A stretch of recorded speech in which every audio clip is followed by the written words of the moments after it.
सोचिए, अगर कोई आपको 26 साल पहले ये बताए कि 5 जुलाई 2025 को दुनिया में समंदर के नीचे कुछ ऐसा होगा जो पूरी दुनिया का ध्यान अपनी तरफ खींच लेगा, तो क्या आप उस पेशन गोई को इग्नोर करेंगे या आप डर जाएंगे? आज हम बात करने वाले हैं एक ऐसे जापानीज आर्टिस्ट के बारे में जिन्होंने 1999 में लिखा था कि 5 जुलाई 2025 को समंदर के नीचे एक बहुत बड़ा धमाका होगा जो पूरी दुनिया को हिलाकर रख देगा। और ये प्रेडिक्शन 2025 में वायरल हो रही है। लोगों ने सुनामी से बचने के लिए कोस्टल एरियाज छोड़ दिए हैं, लेकिन क्या वाकई कुछ ऐसा हुआ या सिर्फ ये एक वायरल डर था? तो दोस्तों, अगर आप मेरे चैनल पर नए हैं तो मेरे चैनल को सब्सक्राइब करना मत भूलिए ताकि इस तरह की लेटेस्ट अपडेट्स और वायरल थ्योरीज आप तक पहुंचती रहें। रियो टेत्सुकी कौन था? रियो टेत्सुकी एक जापानीज मैंगा आर्टिस्ट थी। 1999 में उन्होंने एक छोटी सी किताब पब्लिश की जिसका नाम था द फ्यूचर आई सॉ। इस बुक में उन्होंने लिखा कि उनको कुछ ख्वाब आते हैं जो फ्यूचर के बारे में होते हैं।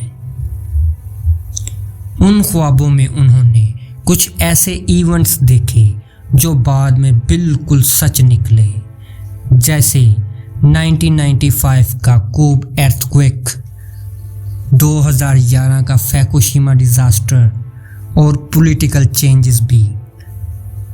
उनका कहना था कि ये सब कुछ उनको ख्वाब में आता है और वो सिर्फ जो देखती हैं वो अपनी बुक में लिख देती हैं। रियो टेत्सुकी ने अपनी बुक में क्लियरली लिखा था कि 5 जुलाई 2025 को समंदर के नीचे बहुत बड़ा चेंज आएगा। ये पेशन गोई सिर्फ और सिर्फ जापान के समंदर के नीचे वाले एरिया के लिए थी। लोगों ने सोचा कि शायद एक बड़ी सुनामी आएगी या फिर कोई अर्थक्वेक होगा, और जैसे ही जुलाई 2025 करीब आया, ये बात सोशल मीडिया पर वायरल होने लगी। जापान के लोग टेंशन में आ गए। कई लोगों ने कोस्टल एरियाज टेम्पोरेली छोड़ दिए, होटल्स कैंसिल हो गए और सुनामी ड्रिल्स बढ़ गई।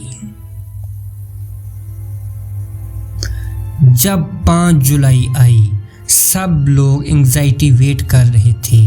कुछ छोटे अर्थ ट्रेमर्स पैसिफिक ओशन में रिपोर्ट हुई।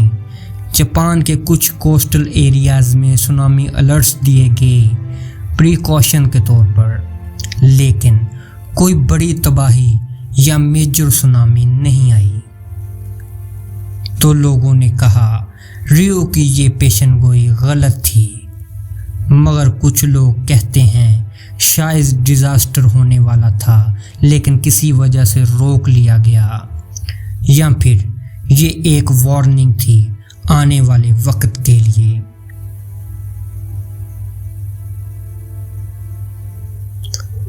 अब सवाल ये है, क्या ये सब कुछ सिर्फ एक इत्तेफाक था या रियो टेत्सुकी का सपनों में वाकई कुछ हकीकत थी?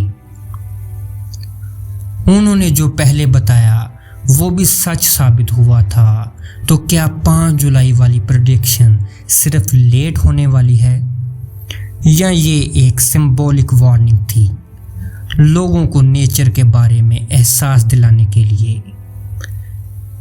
कई जापानीज लोग मानते हैं कि रियो टेत्सुकी एक सेंसिटिव सोल थी जो नेचर की वाइब्रेशंस को महसूस करती थी।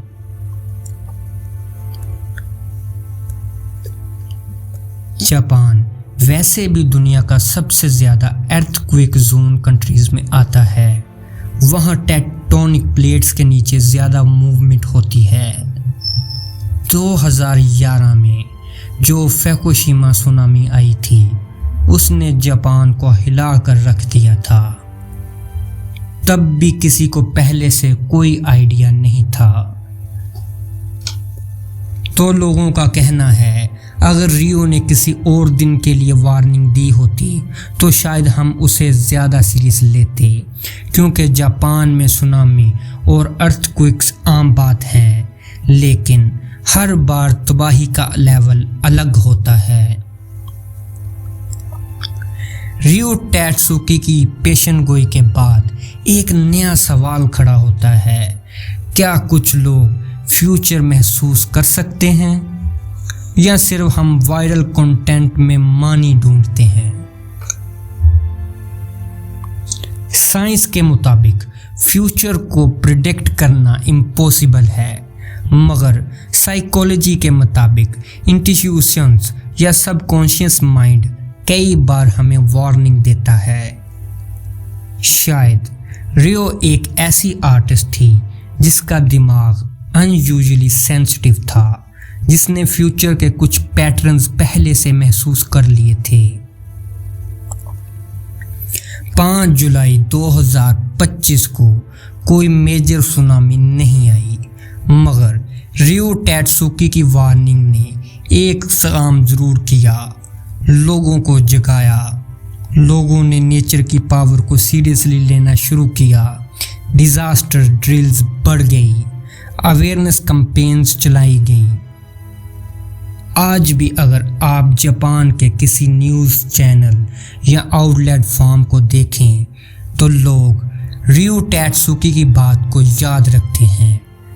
हो सकता है प्रिडिक्शन गलत थी, मगर उसका मैसेज क्लियर था, तैयार रहो, नेचर कभी भी कुछ भी कर सकती है। आपका क्या कहना है? क्या रियो टैट्सुकी की प्रेडिक्शन सिर्फ फिक्शन थी या उसमें कोई हिडन ट्रूथ छुपा हुआ था? नीचे कमेंट करें और अपना ओपिनियन शेयर करें। और अगर आपको ऐसे ही वीडियोस पसंद हैं तो ट्रुथ शॉट टीवी को सब्सक्राइब करना मत भूलें। इस वीडियो को लाइक करें, शेयर करें और बेल आइकॉन को ज़रूर दबाएं। तो मिलते हैं अगले राज के साथ सिर्फ ट्रुथ शॉट टीवी पर। तब तक के लिए अल्लाह हाफिज़।